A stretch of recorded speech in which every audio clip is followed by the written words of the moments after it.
Hey everyone, this is Scott from Forgot to Grow Up. Welcome to our Legion Season 3 Episode 1 Thoughts video. I just finished watching the latest episode for the new season of Legion, and I'm just going to be sharing my general thoughts on the episode.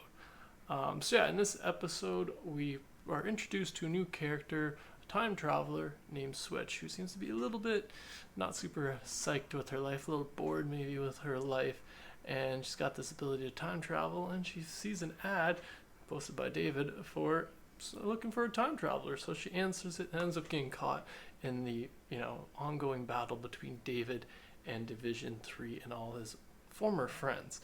So I really enjoyed this episode because it was kind of a great introduction to this new character who's got like a very interesting power set, which I love that they also introduced a limitation to it as well. Very simple little limitation, some kind of, and this mysterious one is at that. So she can only, the further back she travels, the more likely she is to attract some demon, a time demon monster thing. So that was really interesting, kind of like little thing to add to her character. But I just really enjoyed this episode overall for giving us kind of a recap of where all the characters from all our existing characters are, as well as introducing this new character into the Legion world and kind of introducing her to all the things and getting anybody caught up that wasn't quite caught up on the show as well. So I really enjoyed that aspect of it. So some of the parts about this episode, and specifically I like how we start off with Switch's character listening to lessons in time travel, which I really enjoy the fact that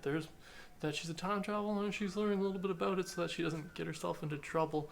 It seems like whoever she's listening to had a similar type of power to her, and I'm hoping they'll explore that a little bit more through this season. But it was pretty interesting what we did get so far.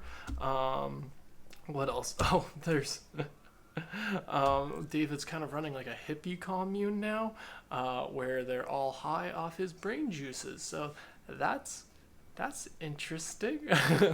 I really enjoyed that. It was just kind of like, oh yeah, David was kind of a junkie before, and Lenny was always a junkie, so it kind of makes sense that might be slightly the route they go when they're kind of out on their own.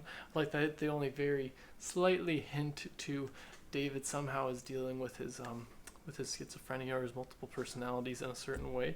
So I like that. I just thought it was really interesting that they're all getting high off some brain juice. He's creating some, and he refers to himself as the magic man as he tells his story to Switch, and then he promptly gets shot in the chest by Sid twice in this episode. Luckily, he called for a time traveler when he needed one, and so luckily Switch was able to go back and prevent that. But I just really enjoyed the structure of this episode because of that, with the element of time travel. But we pretty much followed the timeline mostly with, for the most part, via Switch, and then switching over from Switch to Farouk, and then seeing where we get left off in the present, or where this episode ends in the present. But I also think there's some kind of time thing that's going to be definitely messing around with this season's going to be tough to keep track of the timeline, that's for sure. But yeah, so I really enjoyed that aspect. I like that David's commune had a little bit of religious iconography or stuff going on, like a little bit of like the fact that they got the pregnant virgin, and then Lenny's the breakfast queen. That I'm still confused what that even means. But I just like how they introduce Switch into David's kind of world and how his kind of mind works. They even have a little dance sequence or music sequence with the hippie dry cleaners is the best way to, or hippie coat checkers. Is hippie derogatory? I hope it's not. But anyways, some of the other things I liked about this episode was seeing them all storm David's commune and actually seeing it play out. I was very surprised at first, and I'm like, oh yeah, time traveler, right? That makes sense. When's she gonna do that? But it was kind of interesting to see. It was just interesting to see how that played out, because they're just like how much these characters have come apart since even just the end of the last season, meaning David and his old friends from Division 3. Like, we see Carrie is one of the ones storming David, and the first time we see his commune get stormed, and so she ends up like cutting off his arm, and he does not hesitate to just explode her twice actually in this episode. So that's really interesting. And by the end, no, that actually played out, but it was kind of interesting to see how it would have played out. Like that none of them are holding anything back at this point. They all think they're all hurt feelings. There's nobody's holding anything back between David and Division, all the ones at Division 3, which I found really interesting. They're all at Division 3 just cool with working with Farouk now. Like, apparently Farouk was never a bad guy. The fact that his name says Shadow King doesn't even faze them, I guess. They just think David's automatically worse, even though all he was doing when they were going to attack him was getting a bunch of people high off his own brain juices. I don't know how evil that is. But yeah, so that was interesting for them to add in.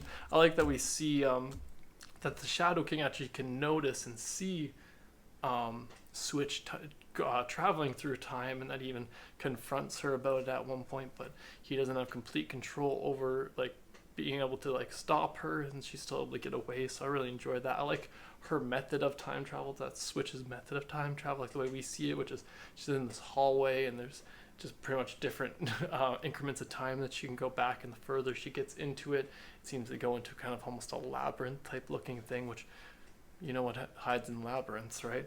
That's a little throwback to last season too.